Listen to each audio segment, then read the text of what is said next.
La historia que quiero vivir. Un viaje al pasado mexicano a la manera de José Manuel Villalpando.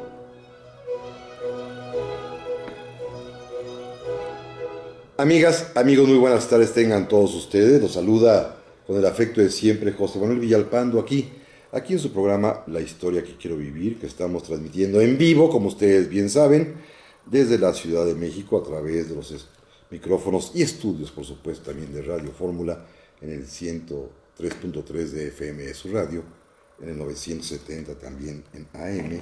Por supuesto, aquí en la capital de la República Mexicana, en algunas ciudades del país ya lo saben porque estamos compitiendo contra los automóviles veloces y carísimos que mucha gente puede comprar, por eso hay tanta oferta de ellos.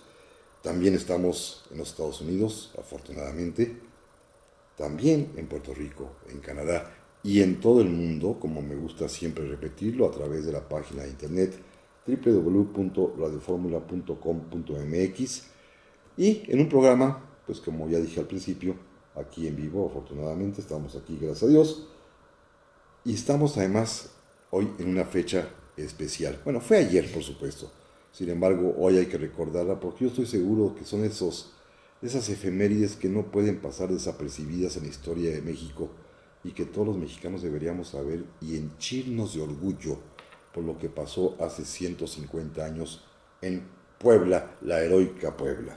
Por supuesto, está a su disposición, como siempre lo repetimos, el teléfono multilínea 5166-3403, la nacional e internacional 01800-800-0103.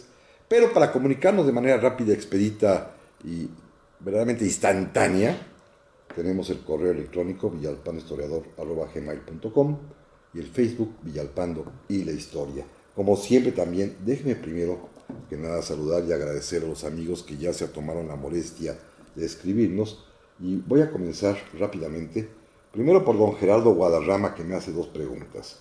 Primero, si Miguel Miramón participó en la batalla del 5 de mayo en Puebla. No, Miguel Miramón no participa en esa batalla. Primero recordemos que él es conservador.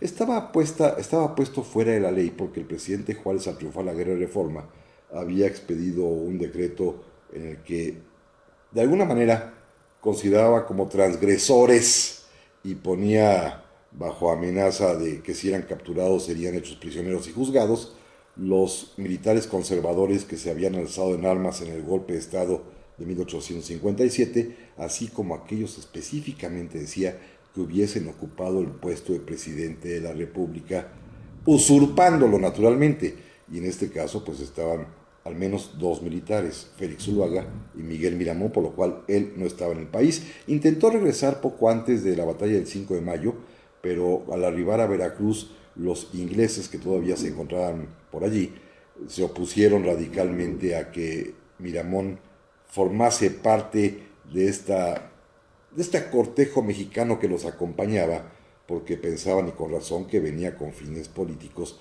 y por lo tanto el general Prim, que estaba al mando de las tropas conjuntas de las tres potencias, España, Francia e Inglaterra, resolvió no permitirle el desembarco y al contrario, reenviarlo a Cuba, a La Habana, desde donde estuvo de alguna manera lejano, pero ahí se enteraría de la derrota de la invasión en el 5 de mayo.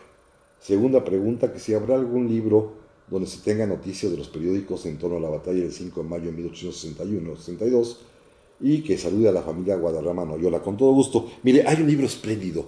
Yo creo que es el mejor que se ha escrito sobre la batalla del 5 de mayo, es realmente reciente, se publicó en el año 2012 justamente para conmemorar el 150 aniversario de este acontecimiento histórico notable, y lo escribió un historiador muy competente, a quien tuve la fortuna de conocer y de apoyar, y de publicarle su libro en ese año 2012, cuando dirigía yo el Instituto Nacional de Estudios Históricos de las Revoluciones de México, Raúl González Lezama.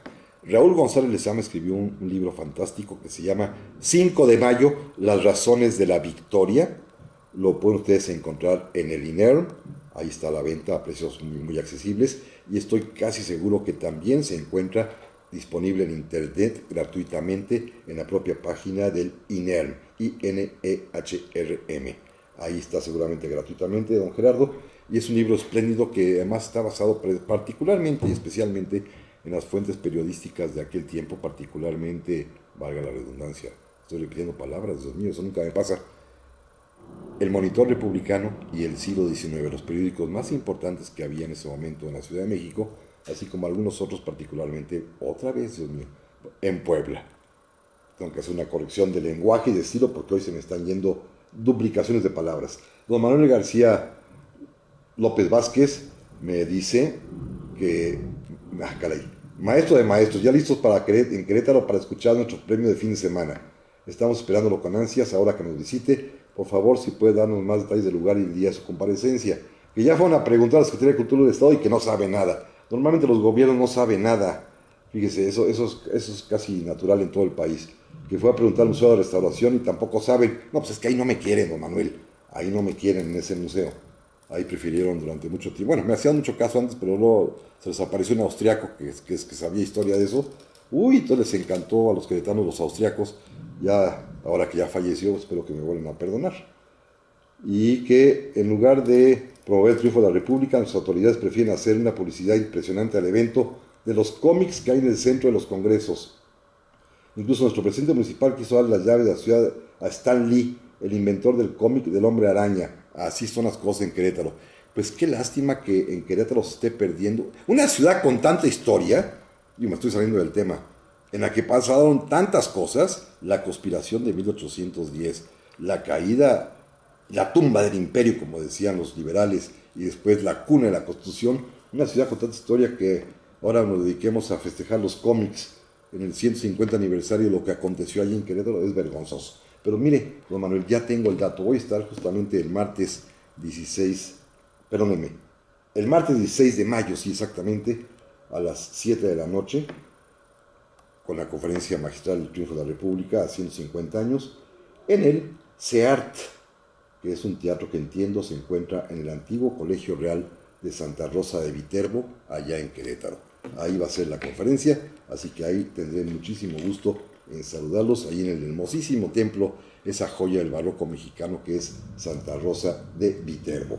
También le quiero agradecer muchísimo, antes que se nos vaya rápidamente el tiempo, primero que nada a don José Manuel Mier y Concha Hidalgo, que me saluda, me felicita por el tema cuando hablamos de Javier Mina y que se quedó picado para su término. Sí, es que hay que prolongarlo hasta noviembre, que es el bicentenario de la muerte. Don José Manuel, muchas gracias, que está de acuerdo con los escuchas que proponen 2 horas para el programa. Por último, que donde adquiero el libro del asesinato de Obregón, que ya recomendé, en todas las librerías de Educal, en todo el país, y si no, está también disponible gratuitamente por internet, ahí se puede descargar. Don Miguel Ángel Pineda me saluda desde Lomas Verdes, en Naucalpan, me dice que alguna vez, que no nos conocemos, yo no tengo el gusto efectivamente, que me solicitó que platicara sobre la Güera Rodríguez y que lo hice un 14 de febrero, que lo vuelva a hacer otra vez, con todo gusto le vuelvo a platicar un día de estos de la Güera Rodríguez. Vamos a dejarlo para septiembre, que es la consumación de la independencia, porque es un personaje determinante. Don José Naum me dice que empiece la clase, que es excelente el tema de hoy, que durante la semana escuchó que la batalla del 5 de mayo fue la primera batalla en la cual se pudo enviar información en tiempo real gracias al telégrafo. En efecto, es totalmente cierto. Ese día, gracias al impulso que le dio el presidente Juárez para poder tener comunicada a la ciudad de Puebla, y con esto ya adelanto un poco el tema, se instaló la línea telegráfica que no únicamente llegaba hasta Nopalucan, bueno, se pudo extender ya hasta Puebla, y efectivamente a partir de las 10 de la mañana que comenzó a moverse el ejército francés, el general Zaragoza dispuso de oficiales telegrafistas que inmediatamente rendían parte a México de lo que estaba sucediendo. En México el telégrafo se instaló en lo que hoy es el colegio, bueno, en lo que era entonces y es hoy el Colegio de Minería, y ahí cada vez que llegaba un mensaje, por supuesto con el taca, taca, taca, taca, taca, taca, taca de la clave Morse, los criptógrafos lo descifraban de inmediato y salió un mensajero corriendo, yo supongo que a caballo, ¿verdad?, hasta Palacio Nacional para llevar el mensaje al presidente Juárez, que estaba reunido en su despacho con el ministro de Guerra, con el general Miguel Blanco, que era el ministro de Guerra, quien daba lectura frente al presidente de la República de todo lo que estaba aconteciendo en Puebla. Mientras, por supuesto, en la oficina telegráfica en Minería, la gente se reunió alrededor, en unas ventanillas que ahí estaba colocada dentro en la planta baja, y la gente se ponía ahí junto a los balcones escuchando lo que iban comentando los telegrafistas. Claro, la gente más escuchaba taca, taca, taca, taca, taca, taca, taca, pero ahí la gente interpretaba y iba diciendo, los que sabían Morse, y ahí fueron llegando poco a poco las noticias. ya se movieron los franceses. A las 12 del día ya inició el combate y finalmente a las 5 de la tarde, y me adelanto al final, leyeron seguramente a todos se les enchinó el cuerpo cuando el telegrafista les leyó el mensaje que llegaba de Puebla. Las armas nacionales se han cubierto de gloria. También le agradezco muchísimo a don Rolando Orozco, que siempre me escribe y está listo para escuchar este programa de la emocionante Gesta de Puebla del 5 de mayo. ¿Qué libro le recomiendo sobre la vida de Melchor Ocampo? Que vio la película que recomendé de Huérfanos, pero que quiere leer un libro. Mire, en este momento mi memoria me falla, hay un libro que editó la Universidad Nicolaita de San Nicolás, allá en Michoacán, en Morelia, Michoacán, de Raúl Arriola Cortés, no me falló. Y hay otro del mismo autor en la colección CEP 70. Raúl Arriola Cortés tiene un par de libros, uno en la Nicolaita y otro en CEP 70 sobre Melchor Ocampo. También le agradezco a don Raúl Tamayo, que desde Indianápolis nos está saludando, dice que el programa está muy interesante, se lo aprecio mucho. Y sí, en efecto, hoy es un día importante y efectivamente para los mexicanos que viven allá, allende nuestras fronteras en los Estados Unidos, es un día todavía más importante de lo que es para nosotros, porque es un día de triunfo y se trata de triunfar. Volvemos enseguida.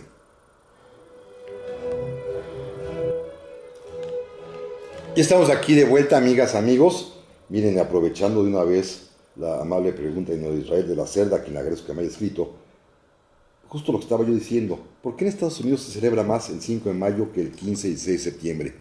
Porque el 15 y 6 de septiembre es finalmente una fecha que garantiza o que asegura o que festeja nuestra independencia con respecto a España.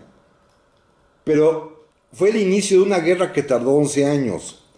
En cambio, el 5 de mayo, si bien a la larga también pues habrá problemas durante 5 años más, fue la primera y hasta el momento única vez que el ejército mexicano, y un ejército que ahorita platicaremos que no puede llamársele tal en realidad, derrotó a la primera potencia del mundo en materia militar.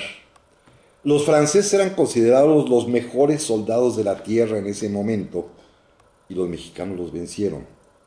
Pero no solamente en el campo militar, también la batalla del 5 de mayo significa una victoria para México desde el punto de vista de la dignidad, de la justicia y de la razón.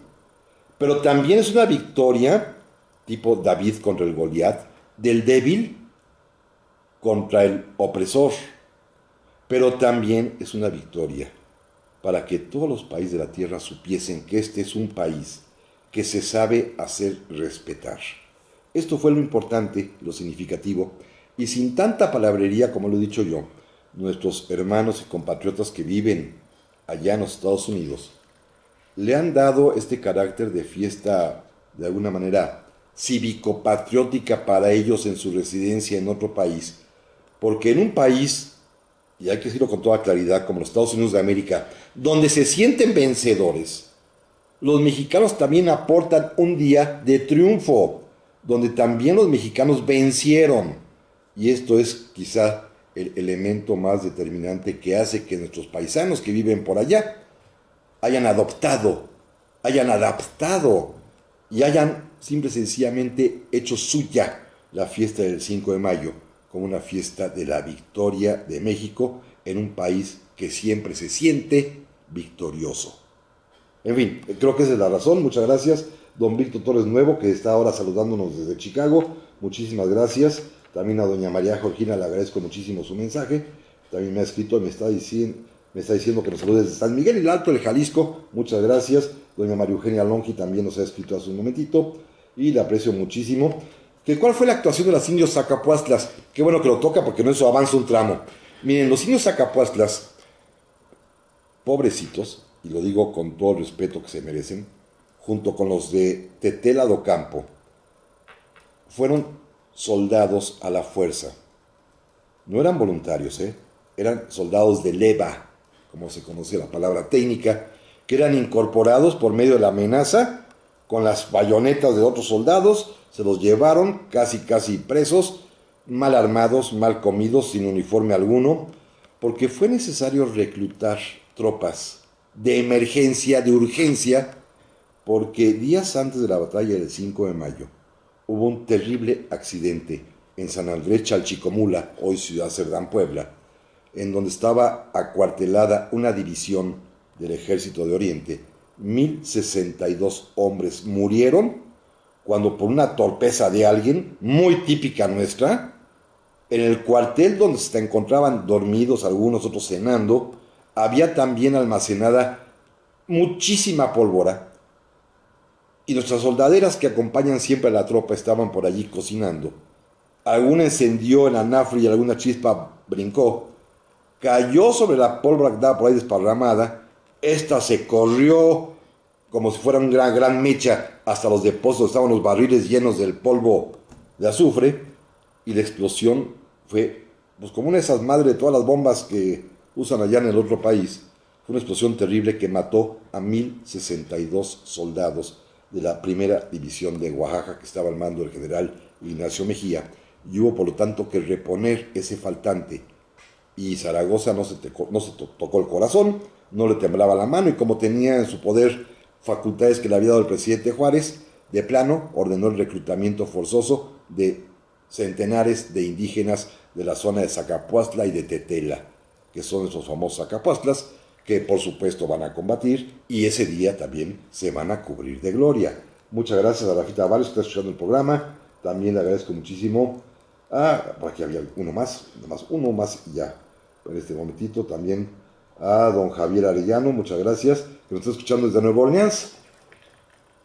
También le agradezco muchísimo a José Naum, que me dice que hace un año leyó un libro sobre el triunfo de mayo, sobre el 5 de mayo que también celebró en Washington, dado que en plena guerra civil uno de los planes de Napoleón, según leí, era recuperar las antiguas colonias francesas, ya que formaba parte de Estados Unidos, y el triunfo 5 de mayo permitió detener el avance por lo menos de los franceses. Sí, al presidente Lincoln nos mandó felicitar después de la batalla del 5 de mayo, Así que muchísimas gracias. Bueno, vamos al tema rápidamente.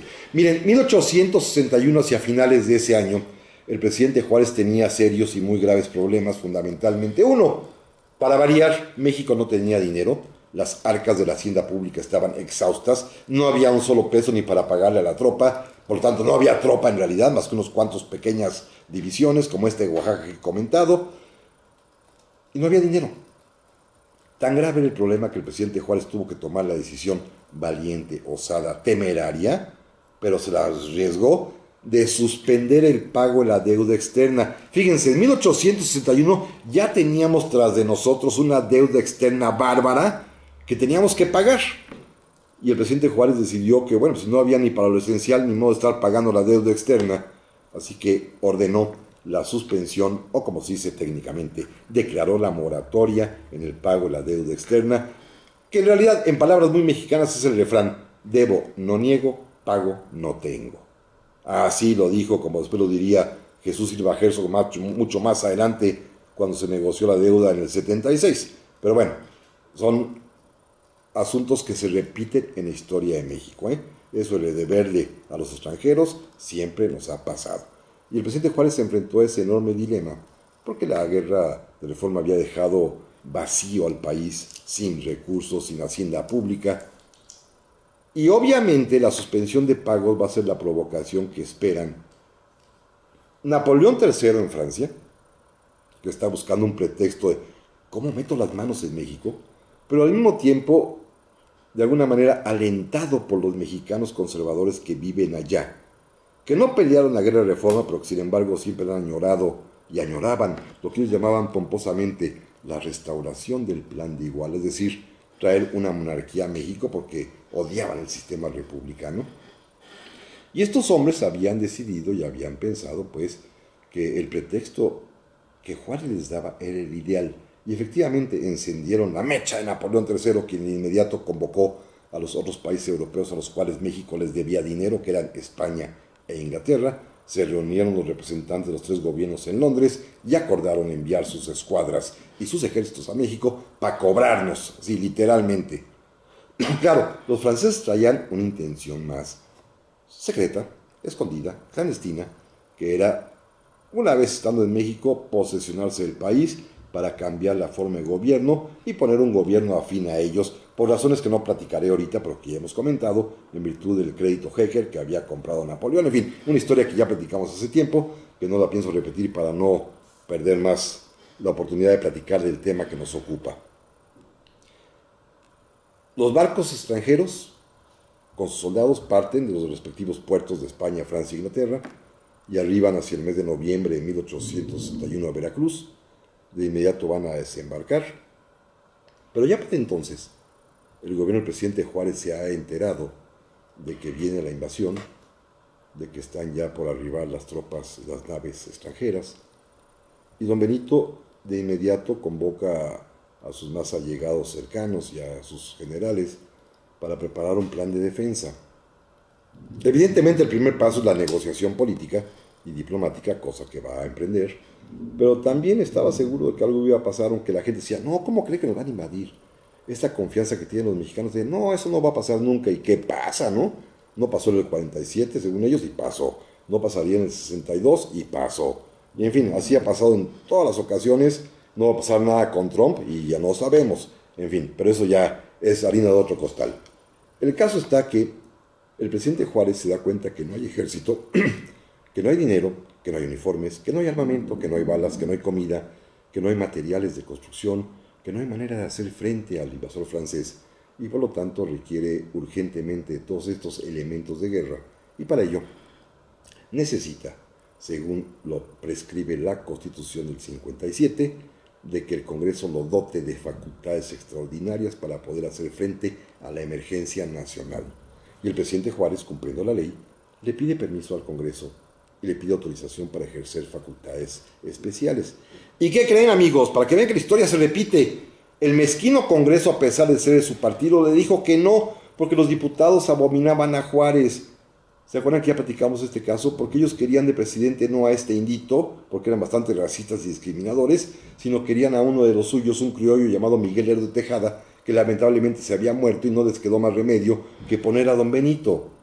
No lo querían. Es más, los propios indígenas diputados como Ignacio Manuel Altamirano se levantaba para reclamarle y pedirle su renuncia cada rato. Le negaron 2 veces las facultades extraordinarias para hacer frente a la emergencia y hasta la tercera vez se las concedieron cuando el entonces ministro de Guerra, Ignacio Zaragoza, fue a hablar con ellos a decirles, por favor, ayúdenos. Que no ven que estamos en crisis, estamos a punto de ser invadidos, no es posible que dejen desarmado al país. Y hasta entonces, hasta la tercera fue la vencida, cuando Zaragoza se los pidió, le concedieron a Juárez facultades extraordinarias, y entonces, pues sí, ahora sí, apenas en diciembre de 1861, a prepararse. Volvemos enseguida.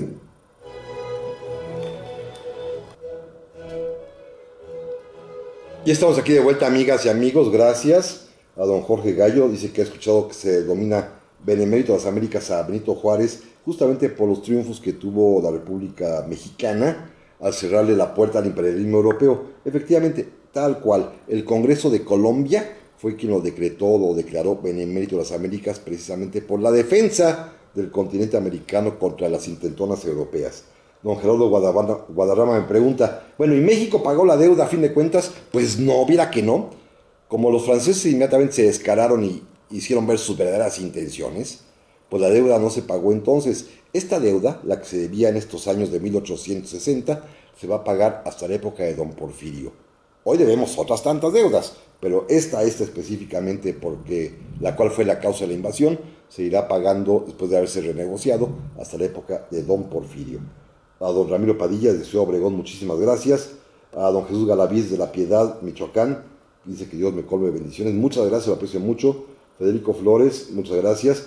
Me pregunta que si hubo invasión, presencia armada francesa en Baja California. No, donde sí hubo fue en Guaymas, enfrentito de ustedes, ahí sí. Y que si tuvieron algún contacto con los mayas rebeldes. No, con los mayas rebeldes no. Sí invadieron Yucatán, inclusive allá fue a visitarlo Carlota llevando hubo por Mérida, pero no hubo contacto con los mayas rebeldes.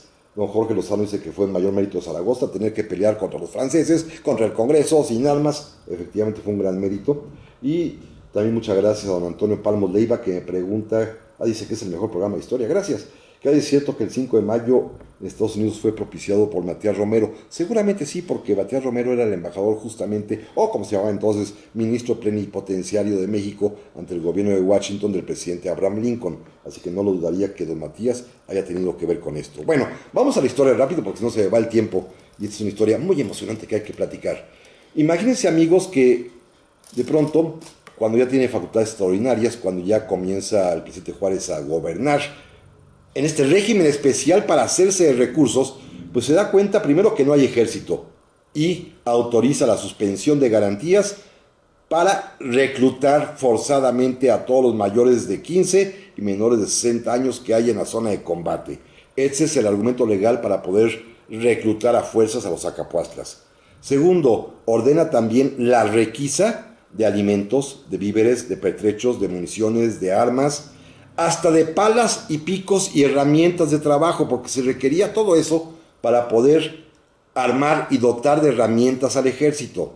Y tercero, don Benito da un paso muy importante. A pesar de que los conservadores eran sus enemigos, a pesar de que los había derrotado y los había puesto fuera de la ley, el presidente Juárez decide lanzar un decreto de amnistía para perdonarle el crimen de infidencia contra la Constitución a todos aquellos los oficiales conservadores, excepto los que hubiesen sido presidentes de la República y los que hubiesen asaltado fondos públicos, como es el caso de Leonardo Márquez, por ejemplo, o Miguel Miramón o Félix Zuluaga, pero a todos los demás se les ofrece la amnistía, su perdón, si se pasan a las filas de la República para defender a México contra la invasión extranjera. ¿Por qué era importante que estuviesen los conservadores? Porque los oficiales y generales liberales, piensen en Porfirio Díaz, en el propio Zaragoza, en Mariano Escobedo, en todos los que ustedes quieran, son improvisados. Antes de la Guerra de Reforma eran simple y sencillamente ciudadanos que se dedicaban al comercio, o al estudio, o a lo que ustedes quieran. Bueno, Santos Degollado era hasta capellán, era escribano de una capellanía ahí en Morelia. Es decir, no eran militares. Se improvisaron, les fue muy bien, pero no eran técnicos militares científicos. Disparar un cañón no nomás es ponle la pólvora y la bala y truena la cosa esa, ¿eh? Hay que saber balística, hay que calcular la altura, la elevación, el alcance de la pieza, la cantidad de pólvora que se le pone. Cada disparo de cañón requiere un cálculo matemático y en una época en la que no hay calculadoras, todo era a mano. Esto solamente lo saben hacer los técnicos militares que estudiaron en el colegio militar. Y en el colegio militar se preparaban para la guerra. Esto es bien importante. Juárez se da cuenta de esta deficiencia de sus tropas, de sus oficiales, e invita a los conservadores a unirse, y muchos aceptan la invitación, ¿eh? El más destacado de todos es el general Miguel Negrete, que junto con Ignacio Zaragoza y Porfirio Díaz, los tres, serán los tres caudillos del triunfo de Puebla el 5 de mayo. Siguiente problema de Juárez, designar un general, porque quien estaba al frente del Ejército de Oriente, el general López Uraga, de plano fue el hijo al presidente que renunciaba porque francamente no quería enfrentarse al mejor ejército del mundo y tenía mucho miedo de la derrota. Y ante un timorato, pues el presidente Juárez requería a un buen general y se dio cuenta que su ministro de guerra, un joven Ignacio Zaragoza, de apenas 33 años, era el hombre ideal porque era dinámico, era convincente, tenía entusiasmo, tenía fe en la victoria, que eso es lo importante, la fe en la victoria. Y esto va a dar como resultado que el general Zaragoza sea nombrado comandante en jefe del Ejército de Oriente por la confianza que le tiene el presidente Benito Juárez. Pero, y escuchen amigos, que esa es la parte más dramática de esta historia, cuando lo convoca para ofrecerle el mando del Ejército de Oriente, para pedirle que por favor sea él quien conduzca a las tropas mexicanas a la batalla contra la invasión extranjera, el general Zaragoza está en un profundo estado de abatimiento, de tristeza, o diríamos de depresión, porque acaba de morir su esposa. Él es un joven que tiene 33 años y en ese año de 1862 va a vivir la intensidad de la vida en toda su crudeza y en toda su expresión, desde la cima hasta la cima, con C y con S. En enero fallece su esposa, queda viudo, el amor de su vida muere, le deja una niñita que apenas tiene 2 años que él tendrá que abandonar con su abuelita, o sea, la mamá de él, para que la cuiden, porque él tiene que irse a la guerra, con el dolor a cuestas de haber perdido a su mujer, con la pena enorme de su niña chiquita que llora y llora y llora porque se muere su mamá y porque el papá se va. Y tiene que de todas maneras hacerse cargo de la defensa de la patria, y fíjense, del suelo a la gloria cuando sin que él lo pensara, cuando las cosas salen en esa mañana luminosa del 5 de mayo, cuando él, inspirado, como lo diré al ratito, exhorta a sus tropas al combate y gana la batalla, pues se convierte en el héroe de México.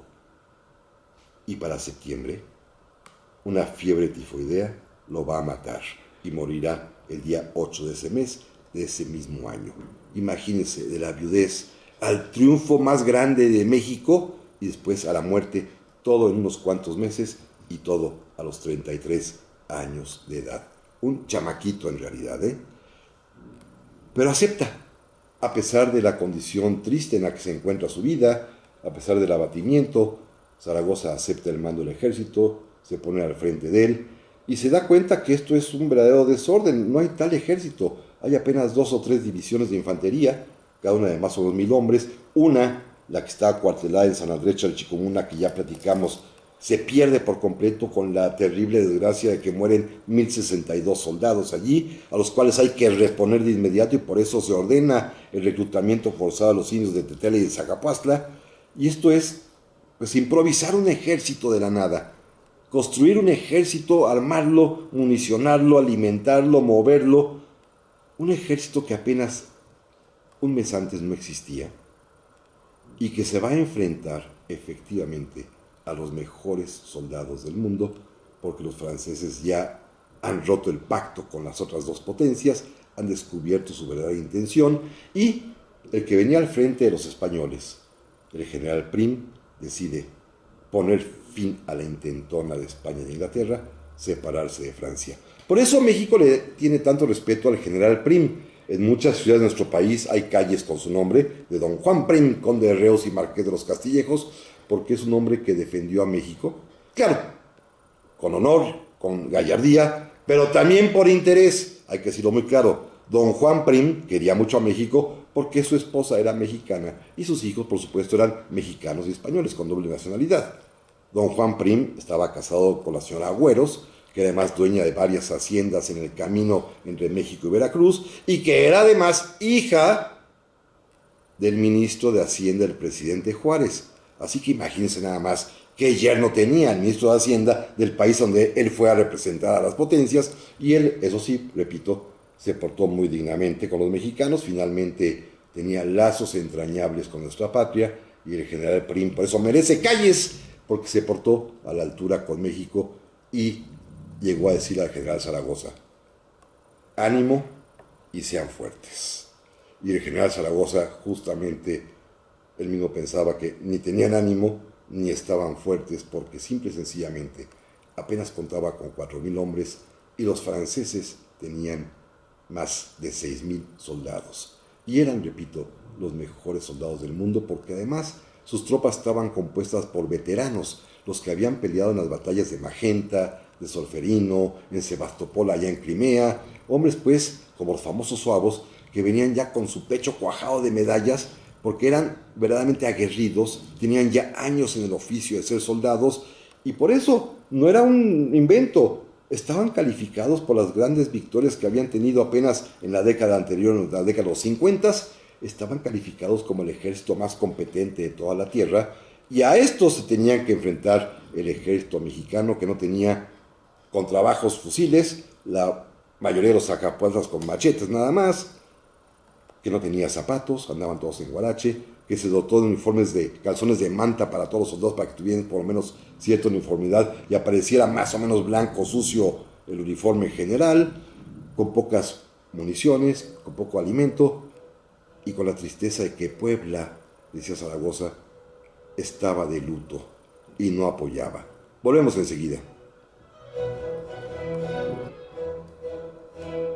Ya estamos aquí de vuelta, amigas, amigos, este último bloque que se me ha ido rapidísimo y no alcanza el tiempo nunca, y por eso pues le agradezco muchísimo a las amables personas que me han escrito, como por ejemplo a don Iván García, que me dice que se suma a la petición de 2 horas de duración del programa. Yo también quisiera, y claro, me dice, quizás no haya muchos que apoyen la cultura dentro de la política por su interés, mediocridad y su política de uñas que les da de comer. Estoy de acuerdo con usted.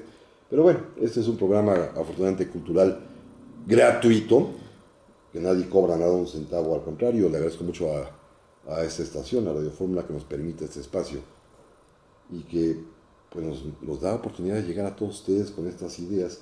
Lástima que competimos, eso sí, efectivamente, contra intereses poderosos automovilistas. también de Rolando Orozco, que donde dejó a su hija el general Zaragoza. La dejó con su mamá, la mamá de él, aquí en la Ciudad de México, y aquí crecerá y vivirá. Y que el caso de Prim, de Zaragoza, Miramón, que en todos los protagonistas de la historia es importante destacar sus intereses privados. Sí, su vida privada es importante, da mucho sentido y da mucho contexto, porque si uno no sabe, por ejemplo, el general Prim, que no tampoco importa tanto, pero es interesante saber que Prim no solamente fue por digno amigo de México, sino porque tenía profundos intereses y afectos en México. Su esposa, para empezar, ¿no? También le agradezco infinitamente su mensaje muy amable a doña Cristina Serna Cervantes, que me dice que está interesada en el programa y que un antepasado de ella participó en una batalla que se llamaba Ildefonso Serna. Pues muy bien, muchísimas gracias.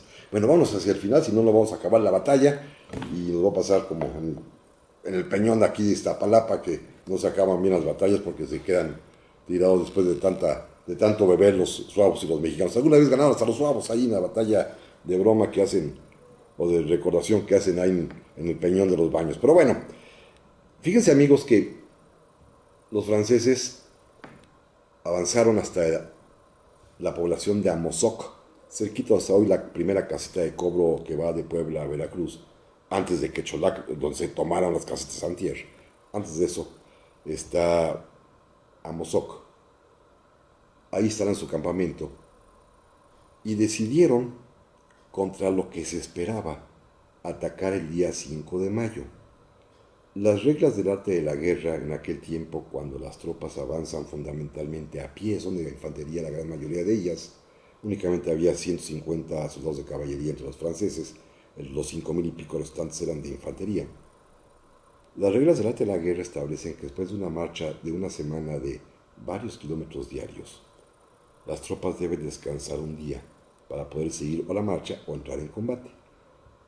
Y Lorenzés, que era un hombre muy soberbio, decidió que no era necesario esperar, porque los soldados estaban listos para capturar Puebla, y resolvió atacar el día 5 de mayo, de alguna manera también sorprendiendo al propio Zaragoza, que no esperaba que fuese el 5, sino el 6. En sus cartas al presidente Juárez y en sus comunicaciones avisa que le espera el ataque para el día 6 de mayo, y sin embargo lo sorprende la velocidad con que se mueven los franceses, y cuando le avisan el día 4 por la tarde que están ya en Amozoc, convoca una junta de guerra donde acuden sus principales generales, Negrete, Porfirio Díaz, Ignacio Mejía, Berriozábal, Madrid, y a todos les dice cuál es el plan de batalla: distribuirse entre los fuertes de Loreto y de Guadalupe y a sus extremos con algo de tropas para poderse mover, de tal suerte que trate de detener a los franceses.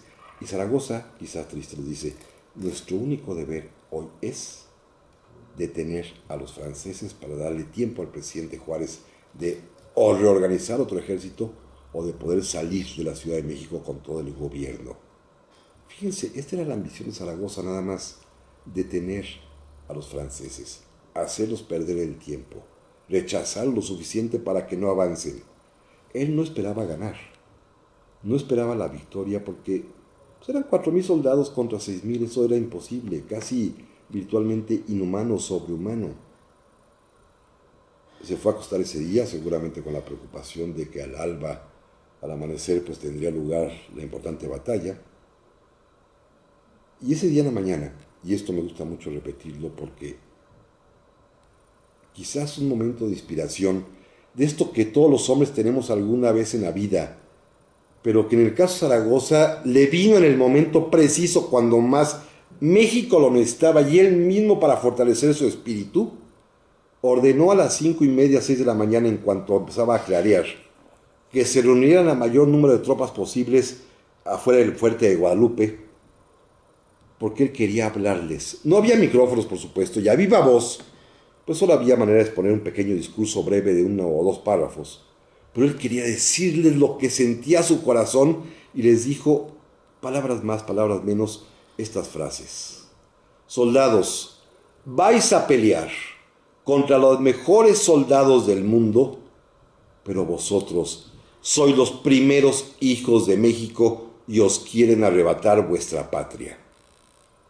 Soldados, veo en vuestra frente la señal de la victoria. Estaba realmente inspirado. ¿Veían ellos la señal de la victoria? Yo creo que él sí. Era un momento luminoso en su existencia, en que estaba de alguna manera sublimada su propia realidad como general, como comandante en jefe, como conductor de hombres. Y efectivamente a las 10 de la mañana va a comenzar el movimiento francés y de pronto se da cuenta Zaragoza que hay una serie de torpezas enormes por parte del general Lorenzés. Una que Zaragoza no sabía es que la víspera el propio Lorenzés le había escrito a Napoleón III, ufano, vanidoso, soberbio, diciéndole: Majestad, puedo deciros que a la cabeza de sus 6,000 soldados soy ya el amo de México, pues tenemos sobre los mexicanos tal superioridad de raza, de organización, de disciplina y de moral que ya hemos conquistado esta tierra. Esto escribió, perdón la palabra, el imbécil de Zaragoza la víspera, con una soberbia mayúscula. Pero luego lo demostró que era un tonto, porque Zaragoza mismo detectó que había una falla importantísima en el operativo francés. Decidió atacar justamente la parte más fuerte de Puebla, que eran las fortificaciones de Loreto y de Guadalupe. Segundo, sin tomar en cuenta que son un par de cerritos y que hay largo trecho, Zaragoza ordenó que sus soldados, desde 2 o 3 kilómetros de distancia, asaltaran los fuertes corriendo a paso veloz con todo y armamento. ¿Saben ustedes lo que es correr 2 o 3 kilómetros cargando un fusil que pesa al menos 7 kilos y con toda la fornitura, con el parque y con todo lo necesario para pelear?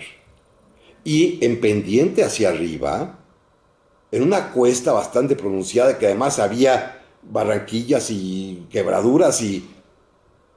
¿Saben lo que es correr 2 o 3 kilómetros así? Obvio, cuando llegaron los franceses a las trincheras, estaban ya con la lengua de fuera y agotados. Y tercera torpeza, Zaragoza, sin fijarse, más bien Zaragoza se fija que Lorenzés no toma en cuenta las distancias y comienza a bombardear con su artillería los fuertes de Loreto y de Guadalupe, pero mal calculada, mal colocada, porque hay que saber matemáticas. Los disparos de la artillería francesa no llegan a lastimar las murallas mexicanas, caen antes, les falló el cálculo de tiro a los franceses, es decir, sumaron torpeza tras torpeza y obviamente tienen mucha valentía, son soldados expertos, son veteranos, son grandes hombres que han peleado en los mejores campos de batalla de la tierra, pero cuando llegan a los fosos de Guadalupe y de Loreto, llegan literalmente exhaustos y van a repetir por 3 veces la intentona. En una de ellas, cuando están verdaderamente enardecidos porque no pueden conquistar esas trincheras, hacen un esfuerzo supremo los suavos, llegan hasta brincarse a las trincheras mexicanas, pero en ese momento, esa posición que la cubren los indios de Zacapuaztla y de Tetela de Ocampo, al mando del general conservador Miguel Negrete, que en este momento ya forma parte de las filas de la República, repelen a los agresores porque ven a su general, a Negrete, que de pronto, cuando llega el asalto de los suavos, se pone de pie en la trinchera, saca su espada y les grita a sus hombres, un grito conservador, ahora, en el nombre de Dios, arriba nosotros. Y dan un alarido, los suavos se levantan, perdón, los Zacapuaztlas se levantan y a machetear suavos, y los hicieron correr. 3 veces intentaron asaltar Puebla, las 3 veces fueron rechazadas, y cuando venía un cuarto intento, a las 5 de la tarde cayó un fuerte aguacero sobre Puebla, que de plano el general Lorenzés vio la cosa perdida y mejor tocó retirada. Y todavía tuvo que cuidarse porque el general Porfirio Díaz con sus tropas salió a perseguirlo.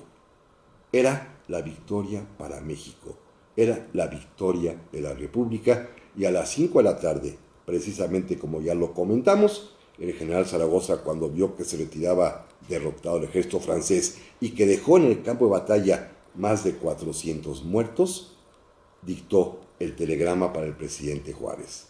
Ciudadano presidente de la República, el día de hoy las armas nacionales se han cubierto de gloria. Y era cierto, México había vencido y el general que triunfó en la batalla, Ignacio Zaragoza, en esa vida tan breve y tan corta, la vida de los héroes, como lo hemos dicho, se murió a tiempo, no tuvo oportunidad de perder otra batalla, de perder la siguiente, Al año siguiente los franceses llegaron con 30 y tantos mil hombres y derrotaron y tomaron Puebla. Pero en ese año glorioso de su vida, en ese año intenso de su vida, ese año en el que enviuda, en el que tiene a su hija chiquita que la deja abandonada, en el que va a morir finalmente, en ese año en el que triunfa y que lleva a México a su única e indiscutible victoria militar en toda su historia contra un enemigo extranjero, ese año Zaragoza se convierte, como dicen en algunas frases, un tanto cuanto rimbomantes pero ciertas, en el héroe limpio de la patria. El gran héroe que supo, sobre todo, ser líder, usando términos contemporáneos. Supo alentar a sus hombres, supo inspirarles valor, supo inspirarles esa sed de triunfo. Gracias amigos. Hoy a Javier Báez en los controles, muy amable, a mi productora de siempre, Daniela García Olvera, y a todos ustedes, amigos y amigas, la semana que entra, primero Dios, aquí nos escuchamos. Pasen ustedes muy bien.